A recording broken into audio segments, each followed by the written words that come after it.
انعام کی لالچ میں آئے تھے، ابن زیاد کی طرف سے انعام کی لالچ میں آئے تھے، کسی کو مال و دولت دینے کی لالچ دی گئی تھی، کسی کو رے کی حکومت دینے کی لالچ دی گئی تھی، کسی کو تخت دینے کا لالچ دیا گیا تھا، یہ لالچ میں آئے تھے۔ اس لیے اللہ تعالیٰ نے فرمایا اور بے شک وہ مال کی محبت میں بہت سخت ہے۔ انہیں یہ فکر نہیں تھی کہ ہمیں مرنے کے بعد کیا ہوگا، ہمیں مر کر جانا کہاں ہے۔ امام علی مقام کو جا کر جسے شہید کر رہے ہیں، بروز محشر جا کر انہیں منہ دکھانا ہے، ان کے نانا کو منہ دکھانا ہے، یہ فکر نہیں تھی ان کے دل میں دنیا کی مال کی محبت بچ چکی۔ اللہ نے فرمایا اور بے شک وہ مال کی محبت میں بہت سخت ہے۔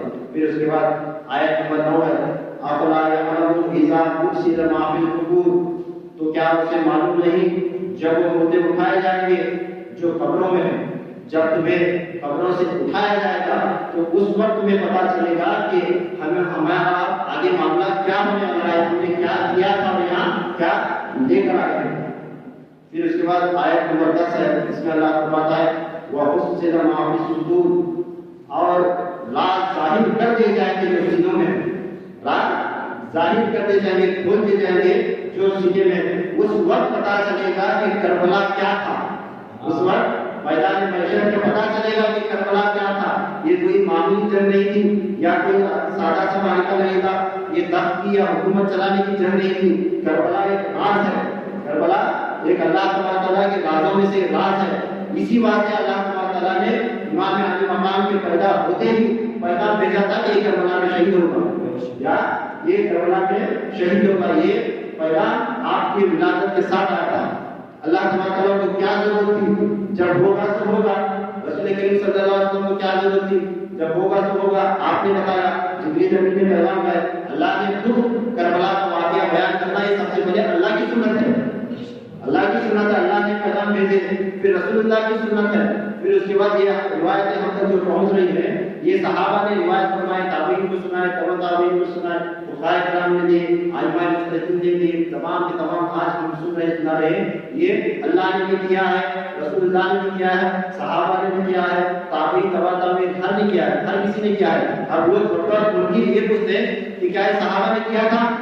ارے ظالم کو صحابہ نے بتایا تبھی ہم تک پہنچا ہے، صحابہ نے کیا تبھی ہم تک پہنچا ہے۔ کیا امام حسین علیہ السلام کے زمانے میں صحابہ نہیں تھے، تابعین نہیں تھے؟ کیا امام حسین علیہ السلام خود صحابی نہیں تھے؟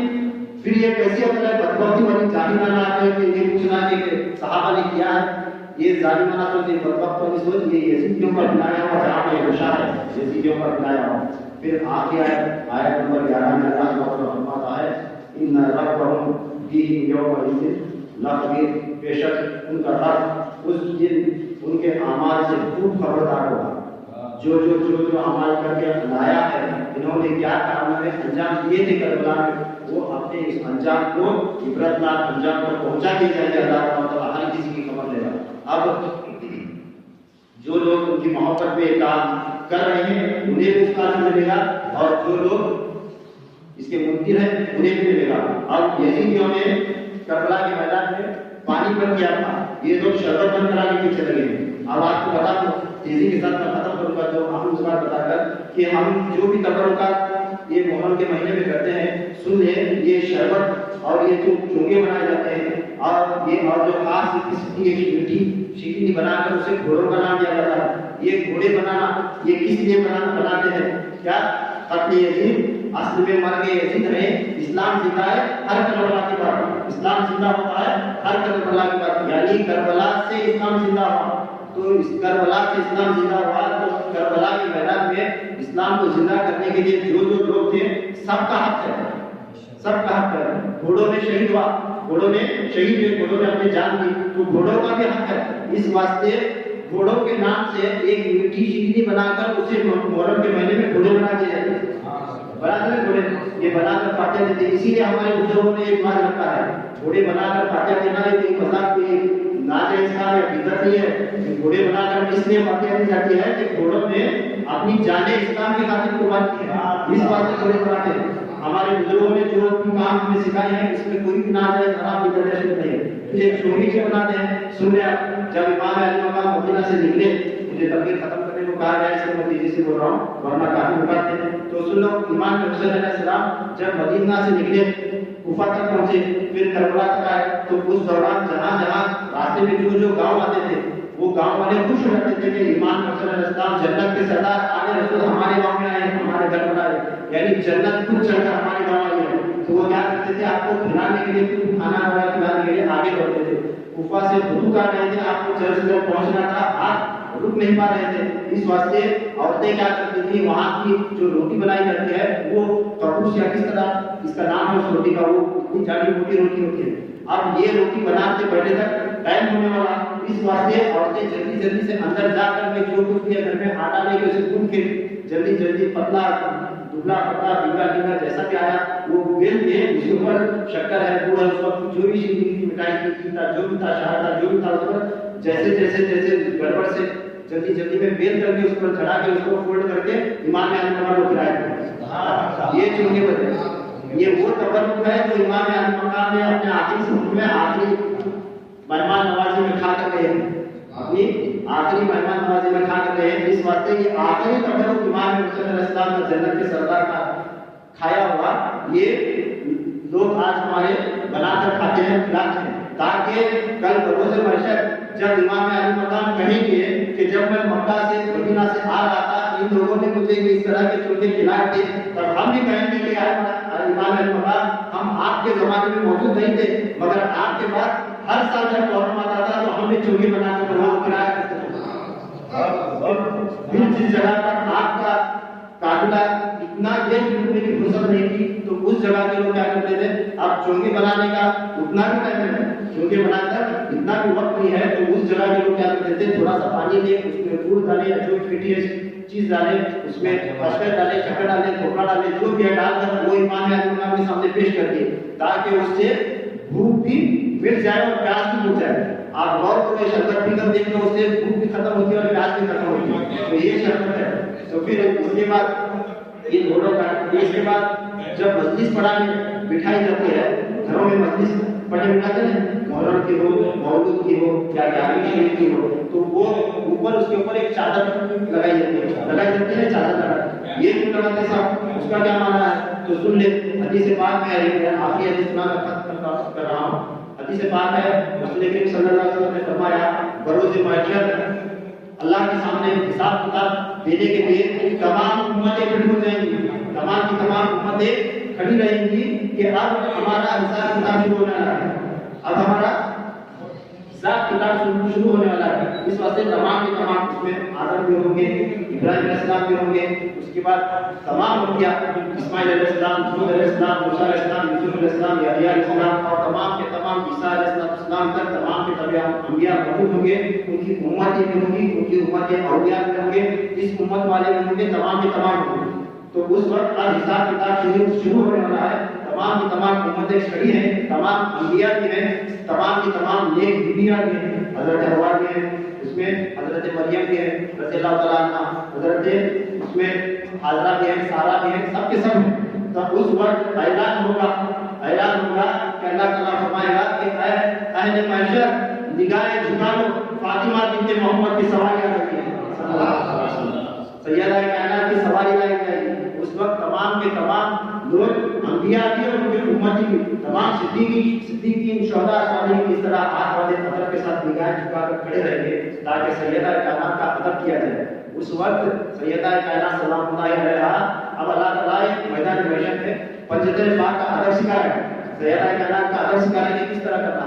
تب سیدہ کائنات سلام اللہ علیہا کی سواری اس طرح آئے گی کہ ان کے اطراف آزو بازو آگے پیچھے 70,000 گھوڑوں کا جھرمٹ ہوگا، 70,000 گھوڑوں کے جھرمٹ میں ان کی سواری آئے گی اور ان کے سر پر ایک ہری اور ایک لال چادر ہوگی، ایک سبز ایک سرخ چادر ہوگی ان کے سر پر.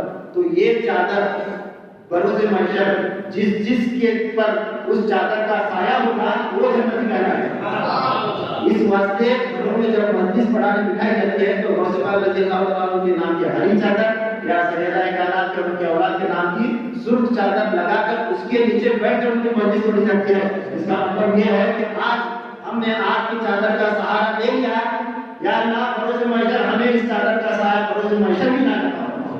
تو اس طرح کے کام ہے جو بھی ہم کرتے ہیں اس میں کچھ بھی خرافات نہیں ہے، ہر چیز ہے. ابھی بہت سارے لوگ ہیں، اب وقت ختم ہوا، مجھے جانا بھی ہے.